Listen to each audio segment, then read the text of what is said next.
November 2012, Indonesia's constitutional court rules that the body overseeing upstream oil and gas in this country is unconstitutional.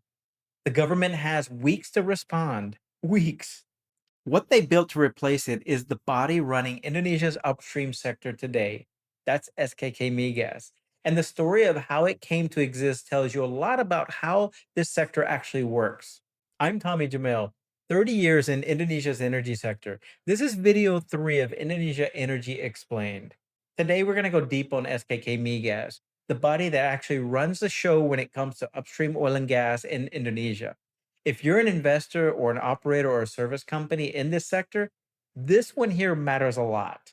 SKK Migas, Satuan Kerja Khusus Pelaksana Kegiatan Usaha Hulu Minyak dan Gas Bumi. It's a long name, simple job description. It's to oversee every single upstream oil and gas activity in Indonesia. Every exploration program, every drilling campaign, every production operation, SKK Migas is watching it, approving it, and monitoring it.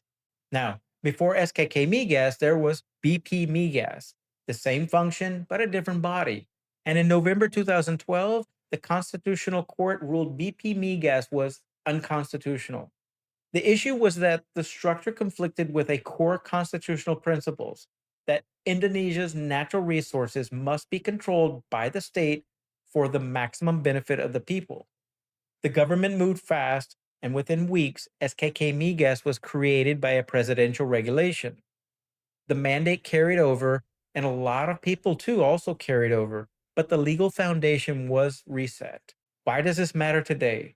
Because it tells you exactly where SKK Migas gets its authority directly from a presidential regulation coordinated under ESDM. That's important, especially when you're trying to understand how decisions get made here. So, what does SKK Migas actually do on a day to day basis?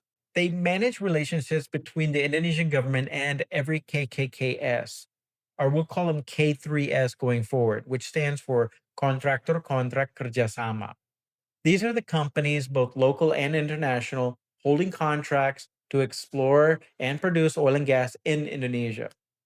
SKK Migas approves work programs. They review budgets through a process called Work Program and Budget. We'll cover WP&B in detail later. They monitor production performance and they oversee the contract compliance. And they also make sure that what happens in the upstream actually is delivering the value to Indonesia and not just the contractor. Every K3S answers to SKK Migas. That's not an overstatement. That's just how it works.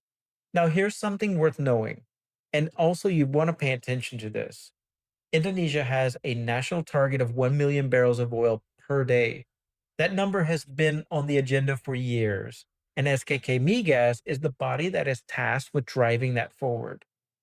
Indonesia's production has been declining for decades, and at its peak in the 1990s, this country was producing well over a million barrels per day. Today, that number is significantly lower. Getting it back requires new exploration, new investments, and aggressive development of existing fields. SKK Migas is at the center of that effort.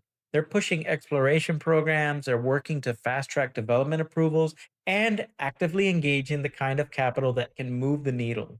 If you're an investor or a foreign company looking at Indonesia's upstream sector, SKK Migas is the body that you will be sitting across the table from. Knowing how they operate, what to expect, and how they make decisions is not optional. It's the price of entry. SKK Migas, the Upstream Task Force, born out of a constitutional ruling in 2012, mandated to oversee every contractor in Indonesia's upstream sector, and central to the country's ambition of getting back to 1 million barrels a day. Everything in this series is based on publicly available Indonesian government rules and regulations. This is not legal advice, it's not tax advice, and it's not investment advice. If this was useful, please do me a favor and hit the like button, subscribe, and stay with me. And if you have any further inquiries, you can always email me at tommy@jamail.id, Jamail.id. Next up, production sharing contracts, or PSCs. What they are, how they actually work, and why Indonesia's version of this model became the blueprint for the rest of the world. See you there, and thank you for watching.